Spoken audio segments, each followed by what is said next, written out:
Welcome to Learn to Paint with Scarlett. Today, I'm going to tackle this teeny tiny little painting. Now, I know you guys can barely see it, and that's because I drew it out, and then I took my kneading eraser, which is a nifty little thing, which you can literally knead. It gets all gooey and gross and covered in lead or graphite. And then you can pull it apart if you want to and re-knead it in order to get a clean surface again, in order to erase your picture. So I've gone ahead and I've used that to lighten it up. The reason why I like to use a kneading eraser and remove the graphite from the image is because I don't want too much of it left. One, it might mix with my paint and make it kind of muddy and gray. I don't want that at all. And two, I would prefer if it's not so visible in the final image. So this is a little sketch that I made. I initially did it in my drawing, in my sketchbook when we were walking around today and we were out at the Baltic and such, and I saw this doorway which I just fell in love with, so I took a photo and then I quickly did a sketch, and now I've come back and I've sketched it again. So it's really, really simple. Now there were a whole bunch of pots and I just want to draw two, and I'd like to keep them at different heights because I think it's going to add a little bit of interest here. On my palette, well, my palette's a big mess. Let's see, there's some May green over here. There's some brilliant red violet, sorry, this purple one here in the middle. This red one is a rose, is it? It's pretty pink. Yeah, I think it's a rose madder. And then over here we've got a variety of things. I've got the neutral tint, the Payne's gray, and I think this is a Paris blue, or maybe an ultramarine blue. You know what? It's not. It's just a mix of the two. So it's like an ultramarine blue mixed with the Payne's gray. Way over here I've got some burnt umber and some raw sienna. This of course is lemon yellow. I think I had green yellow somewhere in here, and these colors, you can see these colors are really falling apart, so I'm not really going to use them. I might clean the palette and start over. Okay, so we're going to start with some blues. So what I want to do first is just using my water. I just want to lay in some water. Now, remember that this is the undercoat, and so it's really not important. The only thing that is important is that you preserve your whites, because you won't be able to get them back if you paint on them. You will be able to paint white paint on top of your painting, and if you're doing this for something like commercial work, then you don't mind. You want to go the easy route by all means. If you're going to submit it to a show, an art show, and you might want to see what the guidelines are, because occasionally, or in the art world, white paint is frowned upon. But like I said, if it's for a commercial piece or for a commission or just for yourself, then, you know, all the power to you. Do what you want. I am, when it comes to watercolor, kind of a purist, I guess. So I like to preserve my whites. So I'm just going to go ahead and paint around them. I'm not even going to worry about masking it off because it just takes too long. We have wisteria at our house, and I love wisteria so much. But I think I'm going to put some major wisteria all over the place too. And I want to go ahead and blot some of that in now. And it looks like it's big rainy stuff. I've got a little bit of color on my brush. I'm not using perfectly clean water, and that's good because then you guys can see where I'm dropping my water. And I just want to kind of rain it and let this drop wherever it wants to go. If you're not sure what wisteria is, you can always go over to my gardening channel, which is How to Grow a Garden, and you can check it out there because I have a few videos on how to grow it, how to tame it, all that good stuff. Unfortunately, it's still a young plant and it's not actually blooming yet. It should bloom right now, but wisteria takes a few years before it really gets established, and then it starts blooming. And like I said before, this is just a foundation, so I'm not so picky about the color being right. I just want to lay on a bit. Although this color is pretty good. Now the reason why I'm going with a blue and this blue is because I want to tie them together, which means somewhere down here I'm going to end up with the same color again. Perhaps it'll be in some of the stones. which I can just drop in now. Maybe it'll be here, some of the shadow on the side of this step. Okay. Remembering to preserve your whites. So you just want to imagine you're dancing, light and fluffy, or like a ballerina, just kind of wiggling the brush across. It's really good if you practice this beforehand on a different piece of paper, or if you consider the piece that you're working on to be just for fun, in which case it's really easy not to worry if you make mistakes, because if it's just for fun and you don't really care anyway and you call it a practice or a rough or whatever, then you're less likely to be concerned about the fact that, you know, you're using up your paper, or, oh no, you made a mistake. So I recommend thinking of things as no big deal. As in, no big deal if this doesn't work. Okay, so that is a lot of blue, and that's working really well. So down here ties in with up there, with this in the middle. I think a little bit of pink got stuck in here, and I'm going to emphasize that just a tiny bit by taking some of this brilliant red violet, which is number 940 on the Schminky, and I'm going to just drop in a little bit. It really helps if your brushes are clean. Okay. Let's do that again.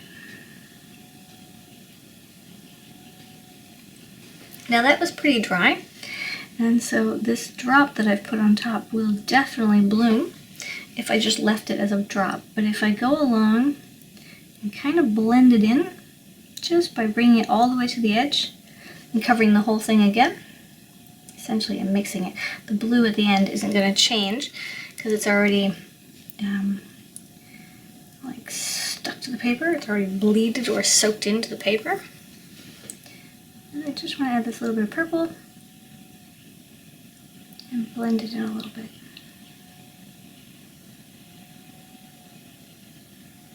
Okay, so simple, simple, simple. Just adding a little color. Now that looks really pretty, and it looks very wisteria-like. So let's go ahead and do the same thing. So we've got all these beautiful, spots up here, and some of them are still a little on the wet side. So as long as my brush is of the same wetness as the paper, and this is really key, so I want to wipe off my brush a few times. I have some paper towel. I also have a washcloth, which I would prefer to use, but it is under my brushes on the other little side table, since I have so little space. But that's alright, I'll just use this until it completely falls away. Okay. So, I'm going to make this really, really light, but like I said, I want the brush to be almost dry. Lift up a tiny bit of paint. And then I'm going to come in here and just mix it in. But only a little bit. And only where I can see that the paint is wet. And I know I'm not adding too much water.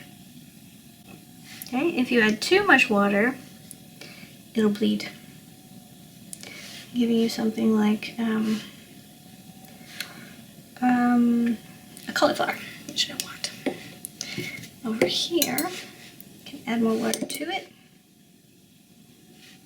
just to soften, because this part's a little drier.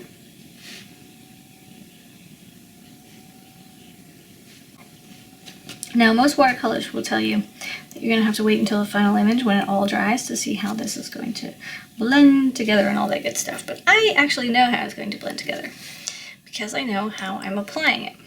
So I know that I'm not putting so much water that the water's going to bleed out and I have to wait and let it dry and see what it's going to look like. This comes from practice. You'll definitely become more and more and more comfortable with your work and with the water and how it's going to work with practice. But not, you know, I mean, it doesn't take too much practice. Just observation. So we're adding a little pink in here. And I'm going to pull it back out. This is a very pink and blue palette we've got going here. And I just want to pull it out because I want to blend it a little bit. Okay, and I'm going to put a little bit down here. And here. And a wee little bit up there.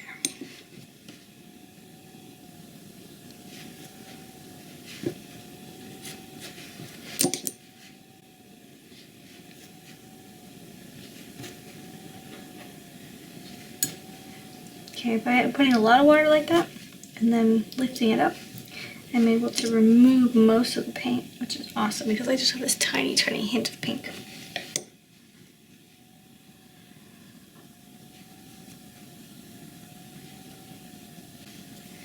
Okay.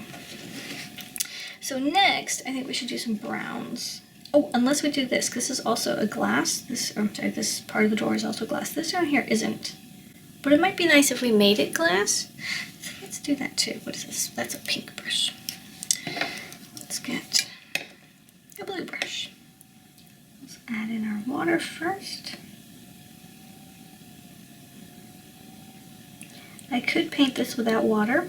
It would be more of a traditional child illustration. It would look more like a traditional child illustration. But if I add water first, I'm going to get that beautiful gradation from, well, you'll see in a second. Okay, let's pull out some color here. And again, let's start with some blue on top.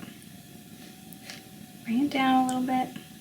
Let it do its thing and move. Then, what I also want to do is come way down here and add a little bit of blue in that too.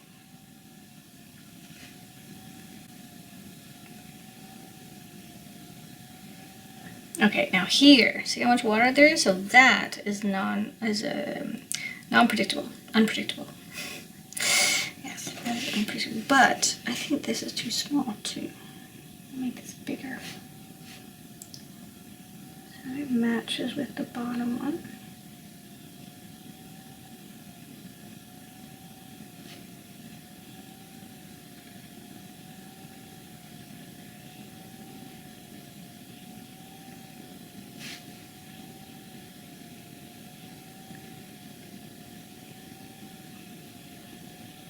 I am totally painting outside the lines, but that is okay because I know the lines are just scribbled on, and when I'm painting, I actually want that to be straight somewhat. Now using slightly clean water and a pretty dry brush, I'm going to try to remove some of these.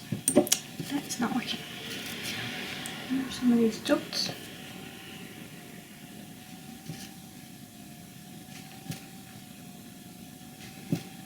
And again, don't worry, this is just our underpainting, so it is getting a little mucky because I've got that graphite underneath it.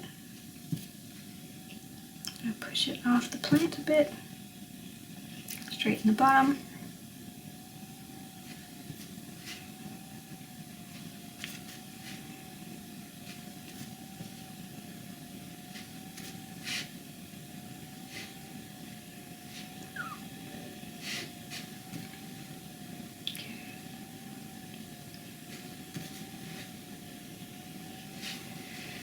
Perfect. Alright, let's add some yellow and brown. So how about we go down here and see what kind of color that is. That's alright. I think something brighter might be more fun. So I want to make this really bright, and then I'm going to add my shadows in. And the key to adding shadows, or the key to making something look like it's high key, like it's got a lot of sunlight coming onto it, is to add the shadows. Which is why I love adding shadows. So I don't want this to be too bright, but I want it, that's pretty good. It's nice and warm. Actually, it's a lot better than what you guys are seeing. This is kind of in light, and that is not. Okay, now here's where it gets tricky, see? So let's add the water with the little brush. And let's start by just putting it between some of these lines because they are going to be dark. And so they're going to require a little more paint than the surface.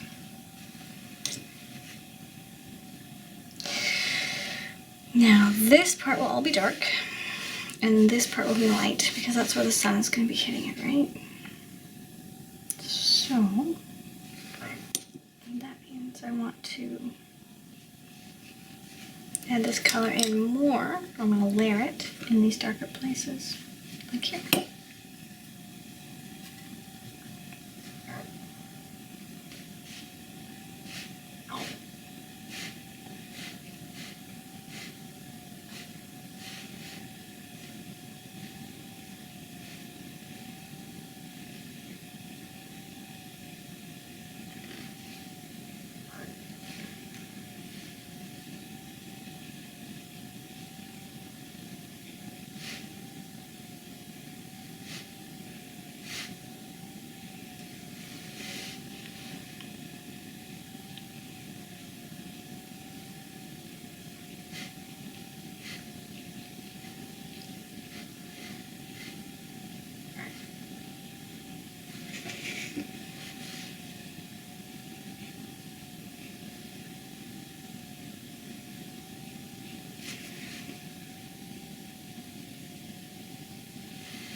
We'll leave that for in a moment.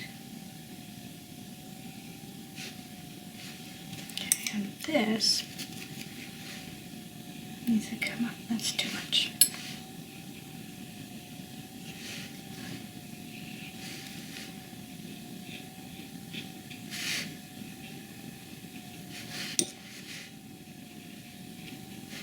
And now by adding a little bit of water, allowing the paint to bleed, we'll get softer edges, which will just blend away.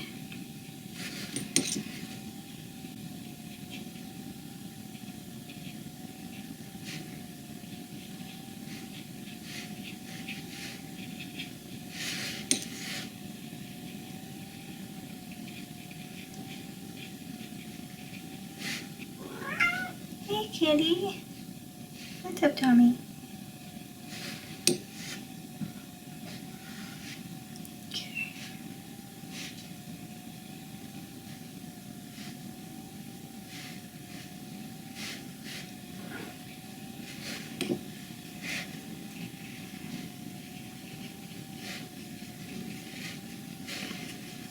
Now, let's just add some dirt bits back here. Remember to always go in the direction of your subject, so the stones go that way. Let's paint it the right way. This really helps with perspective later. So in here, they're going to go this way.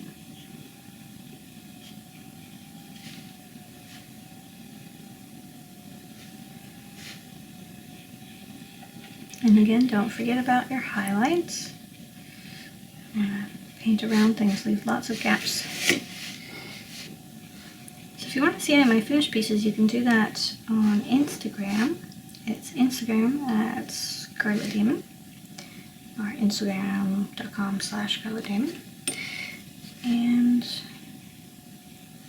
if you want to purchase any of my work that you don't see there, well, if you want to purchase any work, you can go to Society 6, but that's down in the description below here, or maybe up in the About More section of the channel.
remembering that this is just an underpainting, we're just going for some basic tones here. We're not going too crazy because any real fine details will come in later. If we even put them in, maybe we won't. Now, these little guys are going to be terracotta. And a really good terracotta would be Pozzuolio Earth, which is pretty much a terracotta color. So let's drop that in. And I'm going to mix it with a little bit of lemon yellow, maybe to warm it up a bit. Perhaps a tiny bit of burnt umber. And again, I want to do some wet on wet, get it to flow better.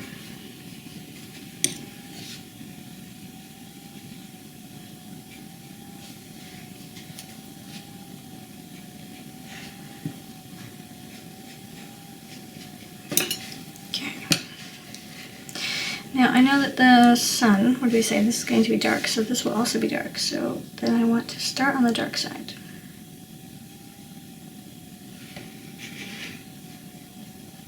And obviously the bottom, under that rim, over here is a little more.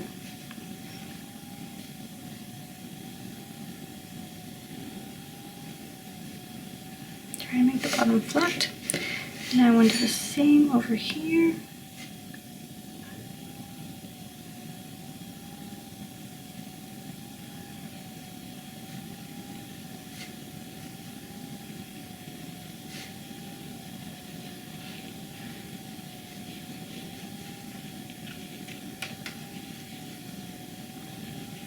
Now if you guys are interested in trying to paint what I've got here, what I'm thinking about doing is offering download and printable sketches of my work so that you guys could either use them to trace them or map them out onto your paper, and then you can paint along. Payne's gray to this mess. Hey buddy. Hi. I don't want to mix in too many colors. I don't want it to get too dirty. Just a little bit. I'm just using the very, very, very tip of the brush. And then letting it bleed a bit.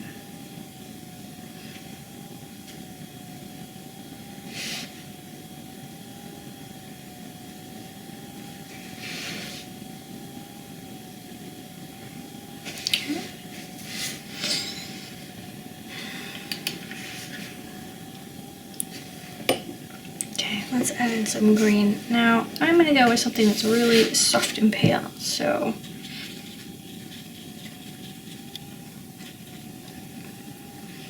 I'm going to go with the dioxide here. And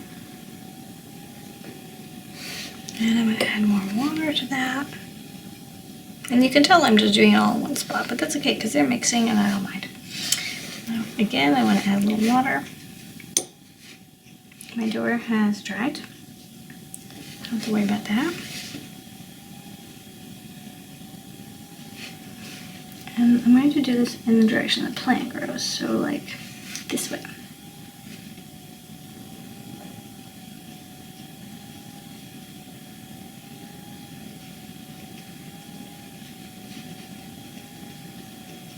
As well as stippling it in a bit. Over here, same thing.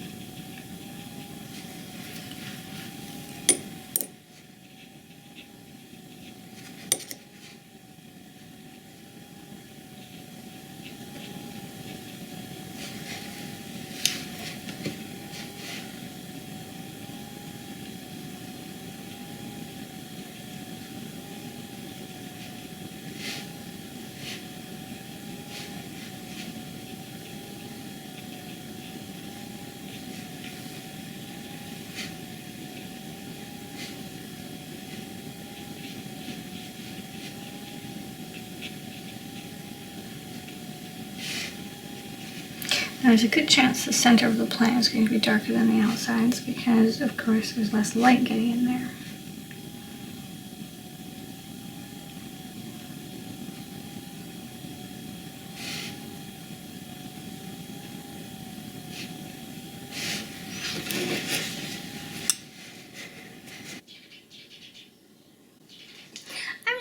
it. Thanks for watching. This was just my simple little European doorway.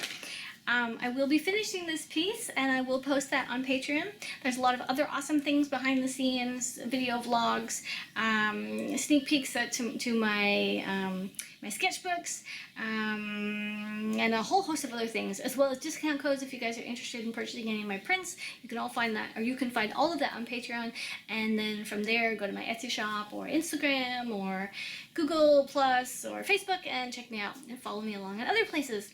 I look forward to hearing your comments and your responses. Thank you so much for watching. It's just awesome that you guys are there and that you're watching. And I will see you in the next class. Toodaloo!